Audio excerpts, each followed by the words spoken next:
de sa présence en prenant un bain de soleil sur la terrasse. Puis, en 1966, il est à nouveau au cœur de l'histoire avec Les Aventuriers de Robert Enrico et avec pour acteurs principaux Alain Delon et Lino Ventura. Après ses débuts cinématographiques, le Fort Boyard aurait pu sans doute être définitivement oublié.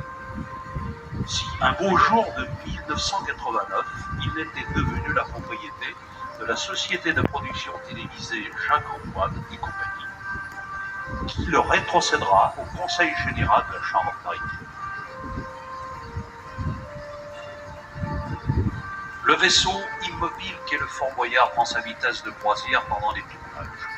En effet, ce n'est pas moins de 130 personnes qui investissent les lieux.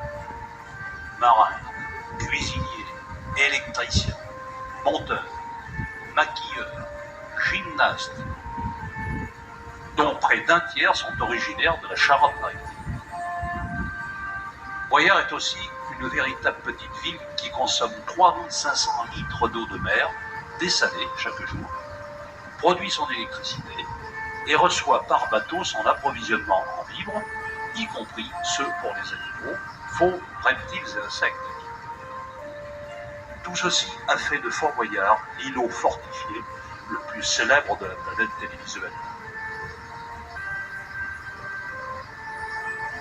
Depuis 1990, plus de 1000 émissions et éditions de ce jeu ont été réalisées dans ces murs et diffusées en Europe, au Canada ou encore au Moyen-Orient, faisant du Fort Boyard l'emblème médiatique de notre département. Alors maintenant, mesdames, messieurs, admirons-le tout simplement.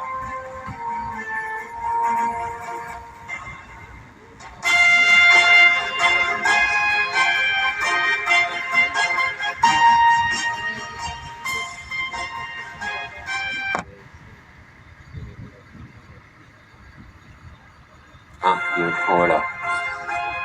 Donc la grande nouvelle de l'année dernière qui a été toujours validée par le conseil régional, c'est que le fort sera visitable au public. Il faudra attendre 3 ans, il y aura 3 ans de travaux, ils vont créer des appontements pour pouvoir s'amarrer et on pourra visiter enfin le Fort Boyard. Donc là on vient de voir le bout nord du fort, on voit bien qu'il est noir. C'est à cause de la pierre qui est noircie, à cause de l'humidité, à cause des assauts de la mer. On voit même les cellules devant qui ont été murées pour éviter que la mer s'engouffre dans le centre intérieur. Car il faut imaginer, pendant les fortes tempêtes d'hiver, des fois la mer va passer au-dessus du fort. Le fort qui culmine à 25 mètres de haut. Donc ils avaient prévu un brise-lame, un éperon, comme on peut dire aussi, pour pouvoir casser les vagues. Ceci a été balayé par la mer. Même la plateforme offshore a été balayée par la tempête Cynthia et la tempête 99. C'est dire les efforts de la mer.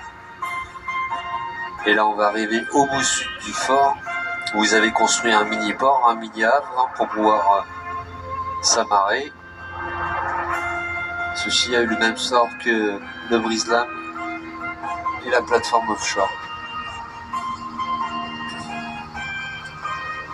Donc là on commence à voir la petite plateforme derrière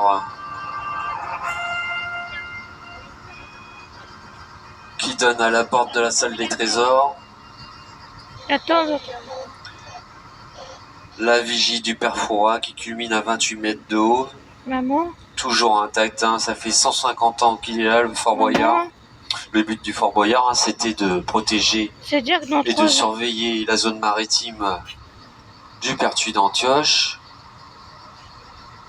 Et par ce fait, ça protégeait aussi l'arsenal de Rochefort et la cordonnerie royale. On a le bras. Donc le Fort Boyard qui est au repos, il y a eu 3 pays qui ont tourné cette année. Au départ, il y avait pas loin de 15 pays qui tournaient, de jour comme de nuit. Le Fort Boyard est un succès aussi français, mais aussi à l'international.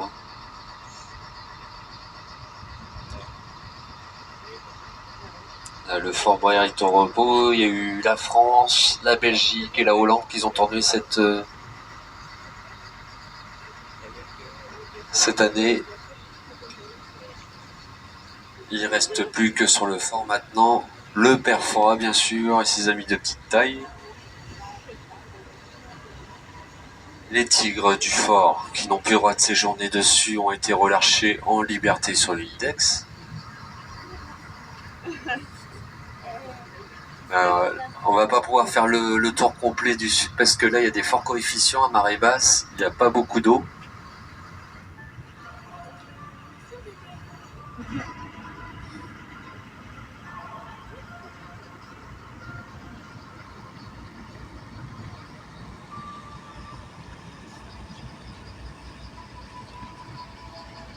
Mais vous avez vu de l'autre côté, hein, ils laissent les installations des épreuves du Fort Boyard pendant tout l'hiver, hein, le saut de l'ange.